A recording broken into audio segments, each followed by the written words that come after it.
मेरा सवाल अमित तिवारी साहब आपसे है।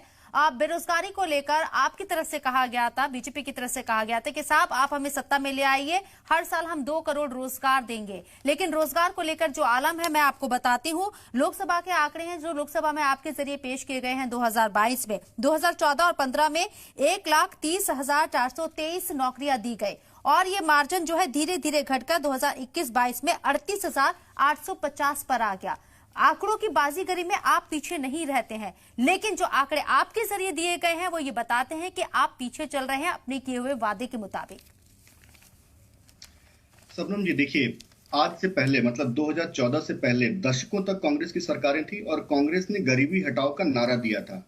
और इनसे पूछ लीजिए कि इनका गरीबी हटाओ का रोड मैप क्या था। इनका जो गरीबी हटाओ का नारा था उसके लिए कांग्रेस का आंकड़ा नहीं है। कांग्रेस को इसलिए हटाया गया, आपको लाया गया कि आपने जो प्रॉमिसेस किए हैं वो पूरे होंगे। कांग्रेस जब सत्ता में होगी तब उससे हिसाब लिया जाएगा, लेकिन अभी आपसे हिसाब लेने का वक्त है यहाँ। बिल्कुल, मैं उसी चीज पे आ रहा था कि आप दशकों तक कांग्रेस रहा है, कांग्रेस ने गरीबी हटाओ का नारा दिया है, पर गरीबी हटाओ के नाम पर इनका रोड मैप क्या रहा है अगर आप पूछ लेंगे तो फंडामेंटल डिफरेंस वहीं पे आपको पता चल जाएगा। हमने बोला कि आप गरीबी हटाओ पर अगर किसी ने काम किया है तो माननीय मोदी जी के नेतृत्व में भाजपा की सरकार ने किया है।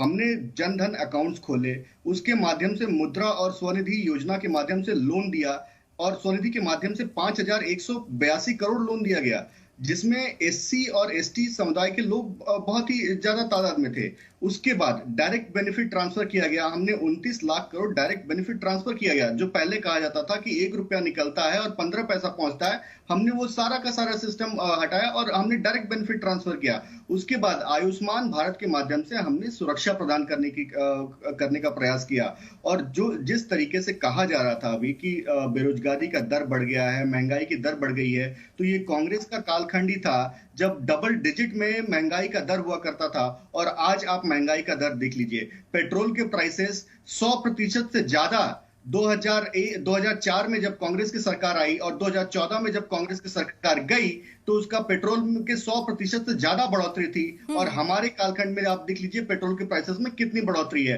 तो वहां पे तुलनात्मक एक आपको डेटा मिल जाएगा। उसके बाद हमने बुनियादी चीजों पे काम किया है शबनम जी। हमने one nation one ration card के माध्यम से ये सुनिश्चित किया कि एक व्यक्ति अगर कहीं जाता है तो उसको राशन की दिक्कत नहीं होनी चाहिए। हमने फूड सिक्योरिटी के माध्यम से 80 करोड़ लोगों को खाना देने का काम किया है। और उसके बाद वैक्सीनेशन, जो कि कोरोना काल आया, वैक्सीनेशन के वक्त में आप देखिए कोई भी इससे पहले 80 करोड़ लोगों को आप राशन दे रहे हैं जिसे आप अपनी बड़ी उपलब्धि मानते हैं, इसका जवाब मैं आपसे ही लेना चाहूंगी। 80 करोड़ लोग गरीबी रेखा से नीचे हैं या ऊपर हैं, ये हम कैसे देखें?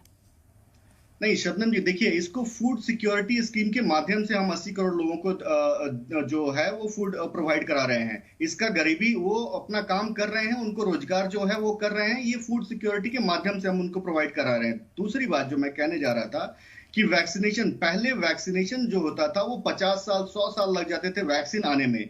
हमने इंटरनेशनल लॉन्च के बाद 1 महीने के अंदर देश में बनी हुई वैक्सीन बनाई और वैक्सीन डिप्लोमेसी के माध्यम से पूरे विश्व को हमने एक तरीके से उसकी सेवाएं दी। उसके बाद हमने 75,000 करोड़ के लोन अंडर स्टार्टअप के माध्यम से दिए, जिसमें से वो लोन वो रोजगार उत्पन्न करते हैं ना। अगर आप स्टार्टअप के माध्यम से किसी को लोन प्रोवाइड करते हैं और वो अगर रोजगार उत्पन्न करते हैं तो वो रोजगार में नहीं आता है क्या?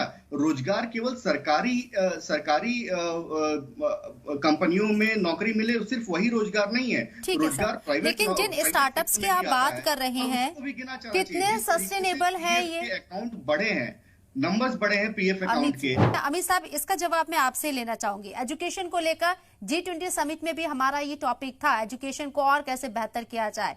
तमाम ममालिक इसको लेकर भी फिक्रमंद थे, लेकिन जो आंकड़े मेरे पास हैं वो बहुत ज्यादा खुश करने वाले नहीं है। क्या कहेंगे आप?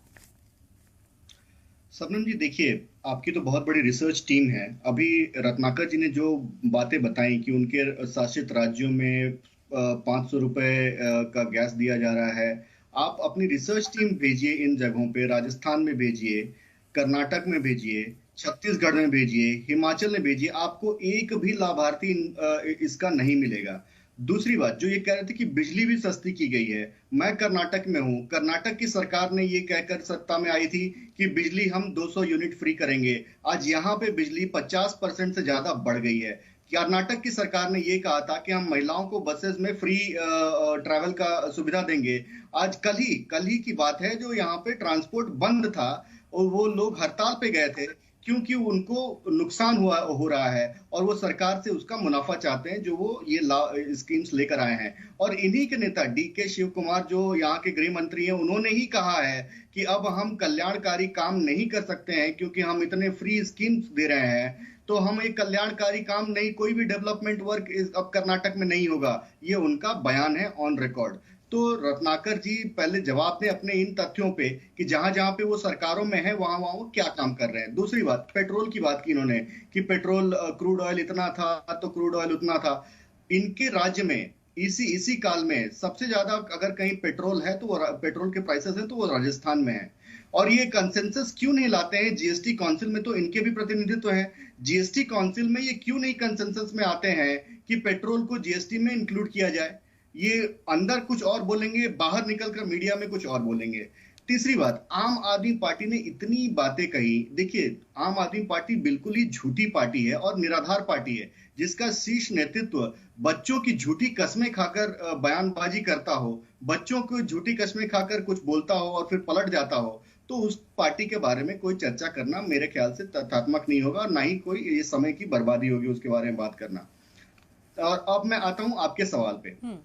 देखिए, निश्चित तौर पे देखिए कुछ जो आपका जो ये रिपोर्ट कहता है कि स्कूलों की संख्या में कमी आई है, ये कमी नहीं है। इसको जो पुराने स्कूल्स हैं उनको डेवलप करके उनको बनाया जाता है। तो जो डेवलपमेंट में जाते हैं उनको उस लिस्ट में जो वैल्यूएशन होता है उसमें से हटाया जाता है कुछ टाइम के लिए और फिर उनको जोड़ा जाता है। आम आदमी पार्टी की सरकार ने क्या किया? शिक्षा के नाम पे घोटाला किया। टॉयलेट पेंट करवा दिया स्कूल में, क्लासरूम पेंट करवा दिया और कह दिया कि हमने नया क्लासरूम बना दिया। तो शिक्षा घोटाला आम आदमी पार्टी की सरकार में दिल्ली में किस हिसाब से हुआ है, शराब घोटाला किस हिसाब से हुआ है, स्वास्थ्य घोटाला जो कहते थे कि मोहल्ला क्लिनिक का हम मॉडल लेकर आए हैं, उस मोहल्ला क्लिनिक को इन्होंने मोहल्ला ठेके में बदल दिया और गली गली ठेके बांटने लग गए। तो जो जिस तरीके का मॉडल आम आदमी पार्टी के पास है उसकी चर्चा ना ही करे तो बेहतर है। आपने और एक चीज की बात की थी, शिक्षा और जीडीपी।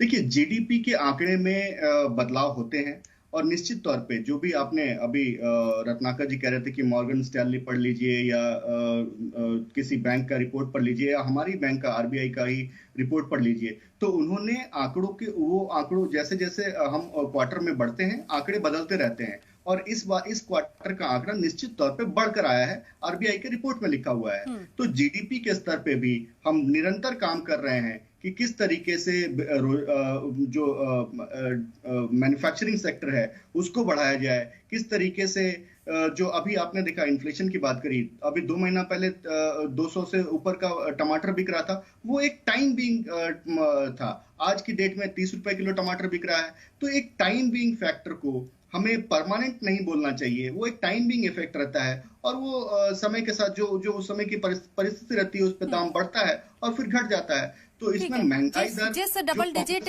महंगाई की आप बात कर रहे थे कि कितनी यहाँ पर अर्थव्यवस्था में जो महंगाई दर है वो आप देखिए कांग्रेस के टाइम को आप गिना रहे थे। ये सिचुएशन कांग्रेस के साथ भी थी जब वो सत्ता के अंदर थे। पर्टिकुलर एक टाइम के लिए फिक्स नहीं होते, चीजें ऊपर नीचे होती। खाने पीने की चीजों पर जीएसटी लगी है लेकिन हवाई चप्पल पहनने वाला हवाई जहाज में सफर कर रहा है। ये मैंने अपनी आंखों से देखा है जब मैं खुद फ्लाइट के लिए एयरपोर्ट पहुंची थी तब। बहरहाल आगे बढ़ते हैं। अमित साहब, एक रिएक्शन आपका। देखिए सबनम जी, किस तरीके से कांग्रेस झूठ बोलती है आपके सामने, आपने खुद ही उसका खुलासा कर दिया। देखिए, जो आपने आंकड़े दिए कि पिछले 9 सालों में 75 एयरपोर्ट बने हैं, मैं उसी को आगे बढ़ाता हूं। पिछले 9 सालों में 75 नए एयरपोर्ट्स, 53,000 किलोमीटर से ज्यादा नए हाईवेज, 111 नए जलमार्ग परिवहन मार्ग, 20 से 25 से ज्यादा वंदे भारत ट्रेन, अभी वो संख्या और बढ़ने वाली है। पहले 5 शहरों तक मेट्रो हुआ करता था, उसे हमने विस्तार करके 15 शहरों तक मेट्रो का विस्तार किया है। 7 एम्स हुआ करते थे, उसको मैंने 15 किया है। और जो अभी रत्नाकर जी कह रहे थे कि बिल्डिंगों के नाम बदल के उनको एम्स रख दिया है, तो कितनी झूठी, कितनी शर्मनाक बात है। इनको कोई रिसर्च नहीं है, इनका ना कोई पढ़ाई लिखाई करके आते नहीं आते पता नहीं। इनको बाकायदा एम्स बने हैं देश में। आपकी तो इतनी बड़ी रिसर्च टीम है शबनम जी, उनसे आप पता लगा सकती हैं। ये सब झूठी हवाई बातें नहीं है। मैंने काउंटर किया, लेकिन 1 किलो नमक की कीमत 53% तक बढ़ गई है, ये भी सच्चाई है। बुनियादी चीजें महंगी हो रही हैं, जो बेसिक चीजें हैं। और उसी नमक, राजस्थान में सरकार इनकी ही सरकार है, नमक बांट रही है और उसी नमक में मिलावट भी कर रही है। यही आज की ही तस्वीर है। ये आप ही किसी चैनल पे महज 4 राज्यों में कांग्रेस की डायरेक्ट सरकार। आप तो सर्वे सर्वा हैं सर।